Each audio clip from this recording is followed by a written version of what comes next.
Hey, it's Susan, the founder of Institute of Possibility Thinking, and here we are again with another client member testimonial. I'm super excited to be here today with Bethany LaFlam. So, Bethany LaFlam is an entrepreneur and a seasoned deal lawyer. Bethany has 20 plus years of experience practicing law and has leveraged most of her experience into her business life, and now currently is a managing partner for Premier Law Group, focusing primarily on real estate, syndications, and funds.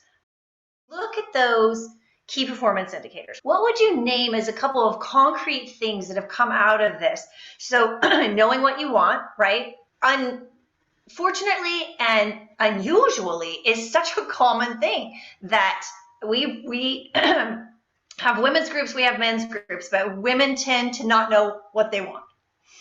And it's very common. And I can tell you, it doesn't matter how successful they are. We've had women come into our application process where I even thought, damn, like, wow, right?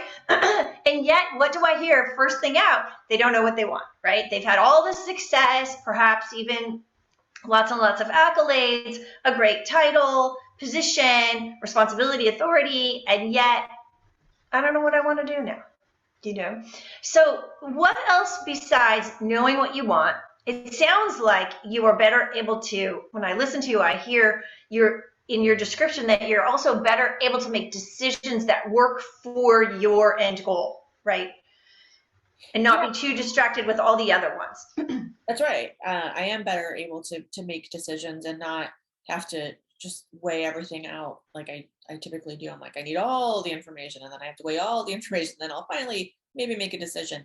But more than that, more than knowing what I want and making the decision is then trusting myself to make the decision that is best for me, right? And not having to weigh what everyone else will think about it or how it will necessarily impact everyone else. Now, obviously, I'm conscious of the people around me, of course, but my decisions are not solely geared towards how do I take care of everyone else first. Because now there we are with the oxygen mask on. So the oxygen mask, it is still true that I am better able to take care of everyone else if I'm taking care of myself.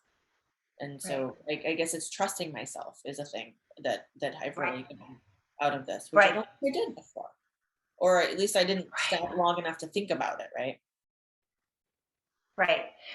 That seems huge. So with trusting yourself, because as you say that, I can feel myself relax. Like I can feel myself go, oh, you trust yourself. Oh, so does that mean then not only in your decision making is there's more clarity, but then because even as you were talking about that, I literally could feel myself relax. Like, oh, you just trust yourself. That's amazing.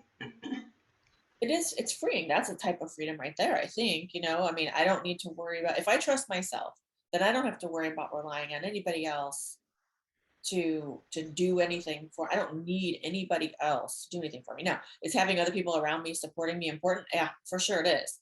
Yeah. But I get to choose who that is, and I'm not reliant upon anybody for my own well-being. I can just surround myself with people that just add to it, which is why I think it's exponentially good, right? If I'm already good and whole and able to handle myself, and then I surround myself with people who are also like that, then we all rise up exponentially more than we would by ourselves, which is why I think it's so great to have other badass people in the groups, because would I have gotten there as quickly by myself?